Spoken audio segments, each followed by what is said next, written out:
All right, guys, today we're talking about 5 simple steps to get you making money in your resale business today. We're Rob and Melissa with Flea Market Flipper, and we love helping you make extra money in your flipping business. That's right, and we are going to give you the shortcut to start making money today with your business. So the one thing about this business is it's super simple. And when I'm saying simple, it doesn't mean it's easy. It does take work, but it's simple, and that means anybody can do it, and you don't need any special skill set, and we can just dive right in and get started today. That's it. So step 1, the first thing you need to do to get started is find something in your house that you're not using, something that you bought, you had great intentions of using, but you're not using for the last year, 12 months. If you have not used it, chances are you can get rid of it and turn it into some cash. And we're not talking about things that are like trash, like junk, like stuff that's broken and not, something nice but you just really haven't used it, and that you might as well just donate it anyway, or that that there's still value in it. Like there's still, like, you bought it for $100, it's still worth $50. Like, let me just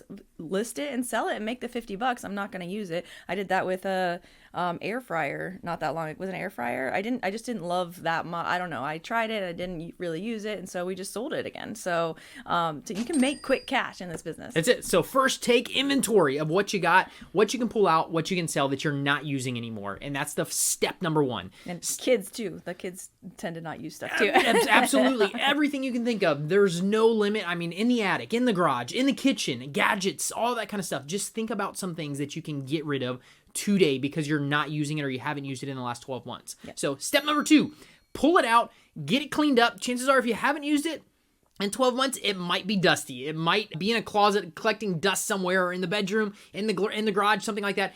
Get it cleaned up, wipe it down, use a duster on it, get the dust off of it, and get it cleaned up and get some pictures of that item. And pictures are super important.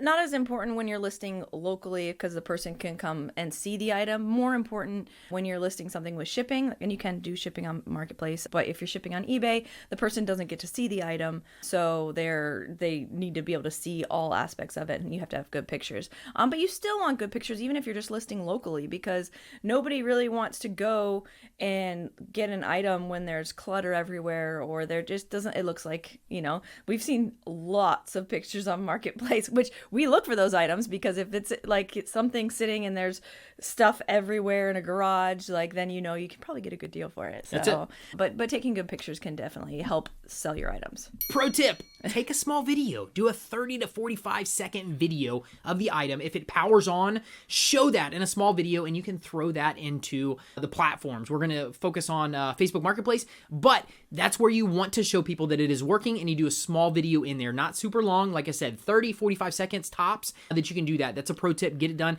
People are able to see it. They know that it works, and that's the first thing that they will pop up when they're actually looking for those items to buy. You can do videos on Marketplace now, right? Yes. Okay. That's what we're focusing on. Yep. I know, but I know you could do them on eBay. I didn't know if you do them on Marketplace as well. And don't do it too long. It will not let you do it if it's too long. I think Marketplace is over a minute. eBay is under 50 seconds from the iPhone standards. That's what we use. But definitely, like I said, 30, 45 seconds is all you need. Just power it up, walk around the item if you want to. Just a real quick video to show people that it works. So step number 3, get it listed. Get your item listed on the platforms. So where you can get started quickly just by local platforms like Facebook Marketplace, OfferUp, Craigslist. Yes, people still do look on Craigslist. You might think, oh, Craigslist is so old, but we get stuff on there, and people still post a lot of stuff on there. I would probably say it's a little bit older demographic that still uses, but it's still active in a lot of areas. So we would encourage you to list them on all 3, cross-post them, copy and paste the titles and descriptions, and just throw in the pictures. I don't know if you can do video on OfferUp and Craigslist. You can't. You can't do videos on those yet. Just Marketplace and eBay. You can throw videos in. So OfferUp, and actually OfferUp might start letting you do it, but Craigslist, no. But OfferUp might be on the edge of letting you do videos. I'm not 100% sure. I haven't listed anything on there in a while, but like Melissa said, if you want to make money, throw it in all 3 platforms. Those are the ones we know the best, and it depends on what area you're in for which one is the most active. Some areas, Craigslist is the most active. Some areas, OfferUp might be the most active. In some areas, Marketplace might be. So if you throw it on all 3 of those avenues, you're going to see which ones you start getting comments on and which ones people start using, and that's how you know where to post more things, and you'll be able to sell stuff more there on that platform. Yeah, and this is just the quickest way to make some quick cash. So you can also post it on eBay. eBay is just a little bit more intense, I guess the word is. Like, you just have to to have a little bit more stuff. There's more things to fill out. But if you're already selling on eBay, throw it on eBay. But this is just we wanted to give you the 5 steps to start, like today. You're going to start making money quick. You can make money today. You can make $100 today with some of these items that you get posted. Do exactly these steps we're giving you. Get them posted, and you'll have people come out of the woodworks to be able to buy this stuff. And so one other thing is for pricing your items, like when you're putting the items locally, you have to leave yourself a little wiggle room for negotiation, because people do like to negotiate. They want to get a good deal. So and you also want to price your item, like you can't be over retail, obviously, and you know what you paid for that item since you're just dealing with stuff in the house. So if you know what you paid for the item, just know you have to be less than that for the most part. Some things might go up in value, but for the most part, it's going to go down in value. So kind of know the condition and then how you price it accordingly, and leave yourself, if it's a $50 item, maybe price it for $60 or $70, like if you're wanting to get $50 for it, and then give $10, $15 or $10, $20 wiggle room to give a discount. So definitely a pro tip. What Melissa just said, be able to have wiggle room on the price. People always want to get a better deal. If you list it for that price, they're going to want to negotiate with you. You know that now, so be prepared for that when you list your items. So awesome pro tip. Number 4, watch out for scammers, guys. We are in 2023 right now, and there are scammers everywhere. So not to scare you, just be prepared. You're going to have some people reach out and do some crazy stuff. I put something on last week on Marketplace, and I had people who wanted to pay me Cash App, Venmo, and then have their family member, brother, sister, cousin come pick it up after that kind of stuff. And those are the kind of people that you want to watch out for. The best thing when you're not sure about something is just meet in person and take cash. Don't take Venmo, don't take Cash App, don't take any of those other things, because people will try to send that to you, get your email address, send you a confirmation that it's paid for, and then they were going to want to take the item. So just to bypass all that stuff, and if you're worried about scammers, the easiest thing to do is set up a meeting point that you can meet up with somebody. They can pay cash for the item, and you can totally do that, and then you don't have to worry about scammers. But just be prepared. If some people give you a sob story or give you this crazy story about... It's probably a scam. Exactly. So be prepared for that. And if you're a new seller or you don't sell a lot of stuff, these people will come out of the woodworks to try and do that. And if it doesn't feel right, it's probably not right. So just be prepared for that. Yeah. And another one is with that is you don't need to go off the app. Like, if the biggest thing is they want your information, they either want a phone number, email, they're either going to sell that to somebody, or they're trying to get you to, some people say, oh, I'll pay you $50 extra for this item if you go get a gift card. Obvious scam. Don't do it. Like, just don't ever. That's the whole reason why these stores say, the gift card scams, because they want you to know, like, you don't go buy this gift card for somebody who's asking you for it. So if they're trying to overpay, they're trying to get you off the app, and and the not pay cash one is not that crazy. So that if they're only doing that, kind of, it could be legit. People just don't like to pay on Venmo or Zelle or whatever, but we prefer cash, and we don't like to use them. We have used them in the past, but just cash in hand is the best. And if you're worried about cash, you can always get one of those pens off of Amazon to check the cash. And if you're experienced with Venmo or Zelle or any of those other places, you can totally use it. But I'm just saying, if you're worried about scammers,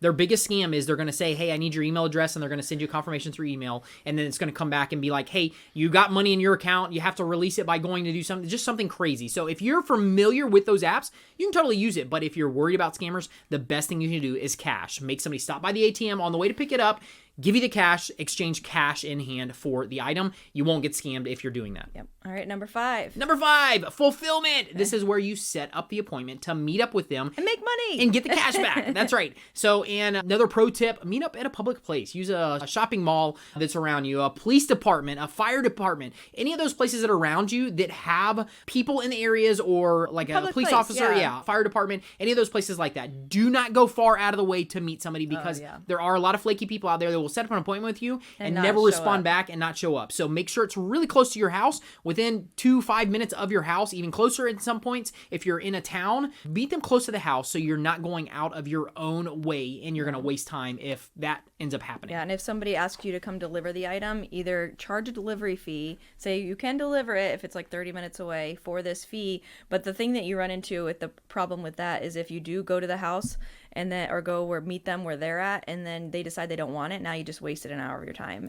Or they'll talk you down on the price because they know you're there and you want to get rid of it, and that's just a bad situation. So don't do that. Stay close to your house, meet up at a public place. Make them come to you. And that's like, most people understand that if they're the buyer, they're coming to you. but not everybody understands that. So, and it's okay. There's more buyers out there that will do it. That will want the item, and they'll come to you to get the item. All right. So that is the bare minimum of 5 quick steps that you can use today and go do it. I think the hardest part about this whole thing is going and just taking action. Taking action. Like, stop thinking, stop overthinking. This is the easiest way to make some quick cash. And so.